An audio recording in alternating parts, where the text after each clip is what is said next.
Welcome back to the Corbett Report, ladies and gentlemen. I am James Corbett of CorbettReport.com. Hey, remember how absolutely ecstatic that brave defender of progressive values Hillary Clinton was when she received an award from the Planned Parenthood Federation of America named after her personal hero, Margaret Sanger? I have to tell you that it was a great privilege when I was told that I would receive this award. I admire Margaret Sanger enormously. Her courage, her tenacity, her vision. Another of my great friends, Ellen Chesler, is here, who wrote a magnificent biography of Margaret Sanger called Woman of Valor. And when I think about what she did all those years ago in Brooklyn, taking on archetypes, taking on attitudes and accusations flowing from all directions, I am really in awe of her. And there are a lot of lessons that we can learn from her life and from the cause she launched and fought for and sacrificed so greatly. Ah, yes, Margaret Sanger, an empowered woman who bravely took on archetypes and attitudes and accusations and persevered, and thus the Margaret Sanger Awards were named after her and bestowed on the likes of Hillary Clinton. Just one little problem with that. Oh yeah, Margaret Sanger is being disowned by Planned Parenthood. Yes, you may have heard this little newsflash. Margaret Sanger is being cancelled, and here I am with a fact check to say yes, indeed that is happening. And although they won't get into many specifics of why it's happening, they will at least admit that Margaret Sanger is being cancelled. So let's take this straight from the horse's mouth. Why not? We'll go to PlannedParenthood.org for this news announcement. Planned Parenthood of Greater New York announces intent to remove Margaret Sanger's name from New York City Health Center. Today, Planned Parenthood of Greater New York announced its plans to remove Margaret Sanger's name from Manhattan Health Center as a public commitment to reckon with its founder's harmful connections to the eugenics movement. PPGNY also announced it is working with the Community Board, City Council, and community to rename an honorary street sign that marks the Margaret Sanger Square at the intersection of Bleecker and Mott Streets in Manhattan. The announcement reflects the first of many organizational shifts to address Sanger's legacy and system of institutional racism, which negatively impacts the well-being of patients, staff, and PPGNY's broader communities. The initiative is part of PPGNY's Reviving Radical initiative, an initial 3-year commitment and framework for holding long overdue dialogues and uplifting a vision for repair and transformation that communities of color and reproductive justice leaders have been calling on for decades. Okay, I'll stop reading there. I will invite you to go to the post, which, of course, I will link up in the show notes so that you can go and read it for yourself and discover that there are several more paragraphs of blather that follow that initial couple of paragraphs of blather, but not one word about what the actual specific accusations are here. Why is it suddenly, after literally decades and decades of defending Margaret Sanger's atrocious and obvious and blatant and unrepentant racism and adherence to the eugenics philosophy, why have they suddenly done an about-face and decided to take her name off of the buildings and the street signs and what have you? Why are they suddenly starting to distance themselves from Margaret Sanger? Well, as I say, please go and read through the entire post and you will discover they will not tell you any of that. They're just going to, oh, well, we'll just take the name down and that's that. Case closed. All done. Well, not quite. As they say, they are starting a Reviving Radical initiative, the 3-year commitment to overhaul and uplift their vision for repair and transformation of communities of color, blah, blah, blah. And again, that is a lot of blah, blah, blah. They give 5 very specific examples of exactly what they're going to do with this Reviving Radical community mandates. Number 1, reckon with Planned Parenthood's legacy and contributions to historical reproductive harm within communities of color. That'll be interesting. Number 2, divest from and dismantle white dominant organizational cultural norms and values, whatever that means. Number 3, adopt individual and institutional practices that value people of color. All right, I don't know how on earth they're going to measure that goal, but there you go. Number 4, center communities of color, voice, experience, and knowledge of self. That actually comes in to play with regards to one very specific Margaret Sangъr quote.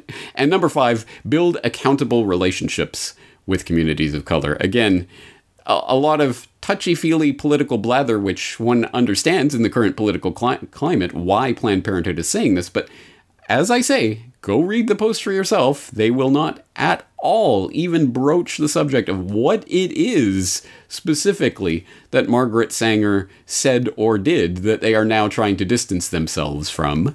If you want that actual information, you'll have to turn to an online independent source, like, say, the Corbett Report. And of course, we could trace this back once again to Margaret Sangъr, an avowed racist eugenicist, and again, that statement is made advisedly, which can be garnered from her own statements, her own writing, her own correspondence, that are all out there and on the record. And we listened earlier to her interesting statement, which she realized she had to amend after making it, that the greatest sin that a family could make is to bring a child into the world.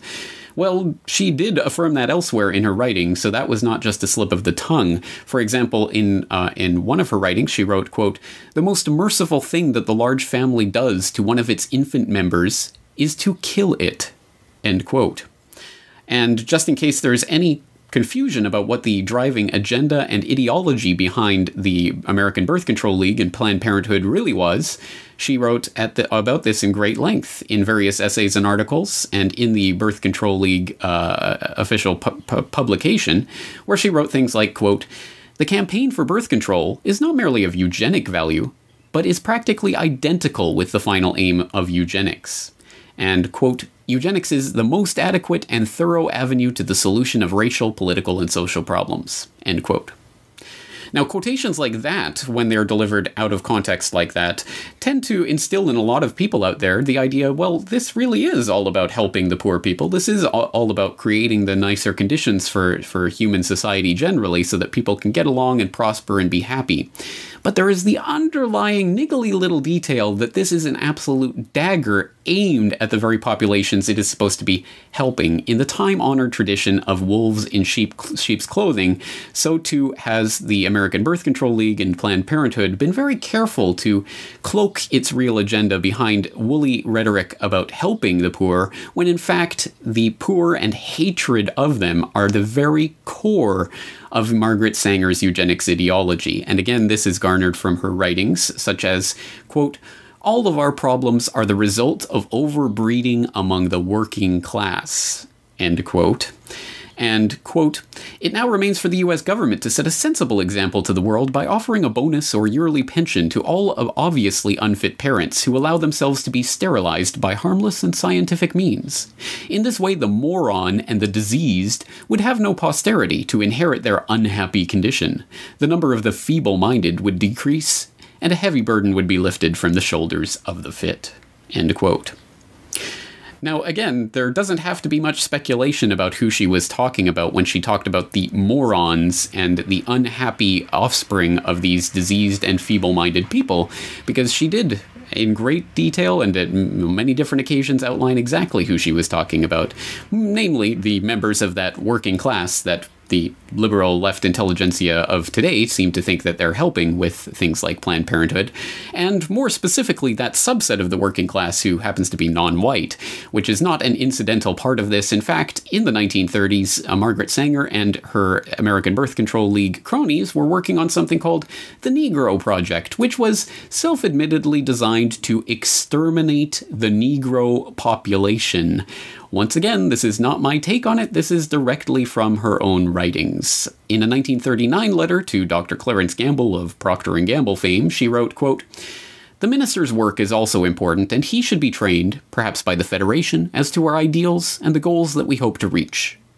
We do not want word to go out that we want to exterminate the Negro population, and the minister is the man who can straighten out that idea if it ever occurs to any of their more rebellious members," end quote. Margaret Sangъr was a rabid, racist eugenicist who hungered for the extermination of the Negro population and of the working class generally as her solution to the ills of society. This was driven by a racist and unscientific eugenics philosophy which has been completely discredited scientifically and in every other aspect, but which was wildly popular in her time amongst the, well, extremely rich and extremely powerful individuals of society. So again, once again, for all of those people out there who like to think that they're part of the inside club, and yeah, there are too many people in this planet, and there are too many working class and feeble-minded people who are breeding, that's why me and my type should be allowed to breed more. Well, here's a hint for you. In the eyes of people like Margaret Sangъr, unless your last name happens to be a Wells or a Huxley or a Rockefeller or a Rothschild or a Morgan or something along those lines, you're probably not part of the club that she wants to help foster and help to propagate into the next generation. Oh yes, all of those quotations are real, and you can go look them up for yourself. I'll even include a link to the scan of that actual letter, the infamous 1939 letter that Sangъr wrote to Dr. C.J. Gamble, in which she announced the Negro Project. We don't want word to go out that our aim is to exterminate the Negro population. You can go read that for yourself online and verify it, that all of those quotations are true and accurate. And yes, this is not news to anyone, for example, in the Corbett Report audience, as what you've just watched is a clip from episode 271 of the Corbett Report podcast on Planned Parenthood Exposed. No, Sangър's risible, contemptible views are only news to people trapped in mainstream land who receive their allowable opinion from the arbiters of woke culture as defined in the current moment. So, for example, if you turn to that bastion of truthiness, the place that will tell you what is true and what is false, Snopes, you will find that you don't have to dig very deep in the Internet archives to see sites like Snopes sticking their neck out and defending Sangъr against these crazy conspiracy theorists and their charges of racism and other contemptible eugenical views that were held by the likes of Sangъr. For example, we can turn back, way back in the mists of time to 2015, when Snopes set the record straight. Does a photograph show Planned Parenthood's founder at a KKK rally? And in typical fact-checker fashion, if you don't know how this works, please do see, for example, my previous fact-check on Bill Gates and vaccines, or the recent episode on who will fact-check the fact-checkers. But in typical fact-checking fashion, they take an example. They take, in this case, a photograph of Margaret Sangъr at a KKK rally and say, look guys, this is a photoshopped photo. This is not an actual photo of Margaret Sangъr attending a KKK rally. Asterisks way down at the bottom. Oh, by the way, she really did attend a KKK rally, but this isn't a picture of it. So, again, missing the point by a mile, but of course that's exactly the point of things like that. No, this is a fake photoshopped photo. This isn't real. Oh, and by the way, she really was speaking to a KKK rally. We just don't have a photograph of it. Or, how about this one from August of 2015? Did Margaret Sangъr decry Slavs and Jews as human weeds? Where, once again, they go to task on this stupid meme that's popped up on Facebook and social media. It's totally fake news saying that Margaret Sangъr called Jews and Slavs human weeds. She said nothing of the sort about Jews and Slavs specifically. Oh, and by the way, here's the piece that she wrote in the New York Times in 1923 that specifically says, quote, birth control is not contraception indiscriminately and thoughtlessly practiced. It means the release and cultivation of the better racial elements in our society and the gradual suppression, elimination, and eventual extirpation of defective stocks, those human weeds which threaten the blooming of the finest flowers of American civilization, end quote. See? Totally different than what that silly meme was saying. Yes, the typical fact-checking nonsense you would expect from Snopes and their ilk. See, you know, Margaret Sangъr, she was totally hip and progressive and always was, and you're just a crazy conspiracy theorist if you want to call her racist or anything of the sort. And then, boop, July 23rd, 2020, Margaret Sanger's name to be dropped from NYC clinic over eugenics connection. Yes, Snopes literally just reproduces the AP article about Sanger being dropped over her eugenics and racist beliefs, but will they go back and amend any of their previous material on Sanger? Will they acknowledge this in any way? Nope, they've just said what is the currently acceptable, politically allowable opinion right now at the moment and move on as if nothing ever happened. And so you would think in any sort of sensible universe, the people who have been defending Sanger and her legacy for decades now would take a moment of self-reflection, a little pause for thought about, wow, we were really, really, really wrong about all of this for a very long time, and now we are being put in our place, and we've been humbled, and we won't presume to be telling people that they are wrong because they've misinterpreted, or this Facebook meme gets the context of some quote slightly wrong or something like that. No, we will really do our best to actually verify what it is that went. No, of course, this is not a sensible universe, and that is not going to happen.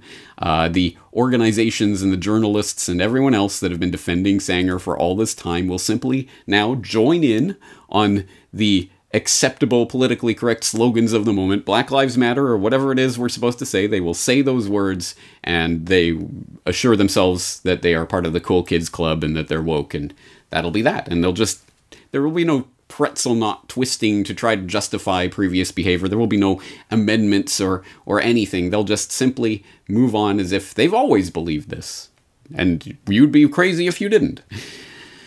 So it is, I suppose, in some sense, a vindication that even now the most mainstreamy, blandy, milquetoast establishment mouthpiece media organs like USA Today are running op-eds with titles like "Remove Statues of Margaret Sanger, Planned Parenthood Founder Tied to Eugenics and Racism." But I'm pretty sure that all of the previous defenders, the Snopes and the Time magazines and all of those, will continue to be comfortable in pretending that they are the arbiters of truth, and crazy conspiracy outlets like the Corbett Report, even though they were absolutely correct all along, are still wrong. Conspiracy theorists are wrong even when they're right, as I noted in a recent propaganda watch. So let's continue, actually, because, of course, now this little bit is coming out in a sort of controlled way, and you can even point to a group called Save PPGNY, Save Planned Parenthood of Greater New York, which is a group of employees, disgruntled employees, who are now trying to blow the whistle on the CEO of PPGNY and talking about the racist founder of Planned Parenthood and things like that, and dealing with the racist legacy. And it's going to be moved into the Black Lives Matter mainstream conversation that's happening right now. But before we move on from this subject, I mean, let's make a note of this. This is not just about Margaret Sanger. This is not just about racism. This is not just some tangential thing that, there was this kind of problem with something that the founder of this organization once said, but that's the ancient history. No. This is still an ongoing problem, and one that needs to be brought out fully so that it isn't covered up, just as Margaret Sanger's beliefs and ideas have been covered up for decades, even though they're right there in front of your face and you could read them at any time. So let's put it on the record. The American Birth Control League, which evolved into Planned Parenthood, but was exactly institutionally identical to Planned Parenthood.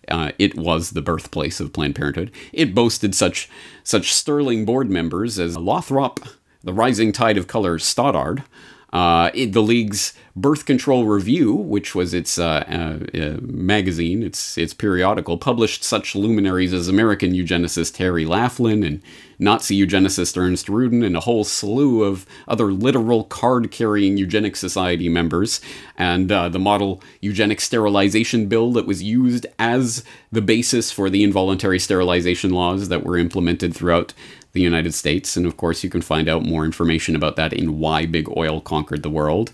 And it's not like any of this actually changed when the name was changed from the American Birth Control League into Planned Parenthood. No, everything continued exactly as before, including the actual literal card-carrying eugenicists who sat on its board. One issue that really grabbed me as urgent were issues related to population, reproductive health. But did you come to reproductive issues as an intellectual? When I was growing up, my parents were always involved in various volunteer things. My dad was head of Planned Parenthood, and it was very controversial to be involved with that. So the question remains, is Bill Gates motivated by eugenics? Given that eugenics went underground over half a century ago, we are unlikely ever to unearth a frank admission along those lines from Gates himself. After all, there are no longer any card-carrying members of the American Eugenics Society. The society was rebranded in the 1970s when, as the society's founder noted, it became evident that changes of a eugenic nature would be made for reasons other than eugenics, and that tying a eugenic label on them would more often hinder than help their adoption. But there was an American Eugenics Society in the 1920s, and it just so happened to boast a William H. Gates on its member roster. But perhaps that is just a coincidence. And there was an American Eugenics Society in the 1960s, when William H. Gates II was preceded as head of Planned Parenthood by Alan Guttmacher, who simultaneously served as the director of the American Eugenics Society. And perhaps it was coincidence that the Bill and Melinda Gates Foundation organized their London Summit on Family Planning, at which the Gates recommitted themselves to funding population control in the Third World, in July 2012, on the anniversary of the first International Eugenics Congress, held in London exactly 100 years prior. Yes, the eugenics ideology is still around today, and it is still guiding the thoughts, deeds, and actions of the billionaires and their ilk who presume to run the world. And yes, you can still find, well, if not literal card-carrying eugenicists, certainly adherents to those ideas amongst the jet-setting international organization class, like, I would posit, the Gates. Obviously, that is a clip from Who is Bill Gates, and obviously you can go back to the transcript for more information and links to more sources on that. I would also, on this note, I would highly recommend Why Big Oil Conquered the World to talk more about the history of eugenics and what it really, where it came from, how it was pushed by the Rockefellers and their ilk, and where it is going in the future towards transhumanism and technocracy, because that is ultimately where we are being pushed societally, and being pushed specifically by the people who have 10-digit, 11-digit, 12-digit bank accounts. Unless you are part of that club, unless you are part of those family lines, unless your last name is a Rockefeller or a Gates or a Rothschild or an Astor or something along those lines, you are not part of the club. So to all the racists in the audience who, well, we do have to get rid of the black weeds or the colored people, or in the case there is anyone of that ilk in my audience, and I can't imagine why there would be, but in case there are, hey, guess what? They're coming for you too. It is not about race. It is about the 99.9999% of all of us versus the 0.00001% of the elite, so-called the elitists, more to the point, who would presume to rule over humanity and ultimately eliminate humanity through sterilization of various means, voluntary or not. And oh, wouldn't you know it, shock! I mean, we've been telling you all these decades to worry about overpopulation. There's too many people, but now shocking headlines. There's an incredible plummeting fertility rate throughout the world, and the human population is going to start shrinking rapidly towards the end of this century. Who would have thought it? Wow, wow, I wonder how that happened. So yes, eugenics is still around. It is still very, very much a guiding determinant philosophy for the would-be rulers of humanity. And as Andrew Hoffman put it, I think quite succinctly and quite correctly in the most recent edition of Revelations Radio News podcast, he said, there is no institutional racism without the guiding ideology of eugenics.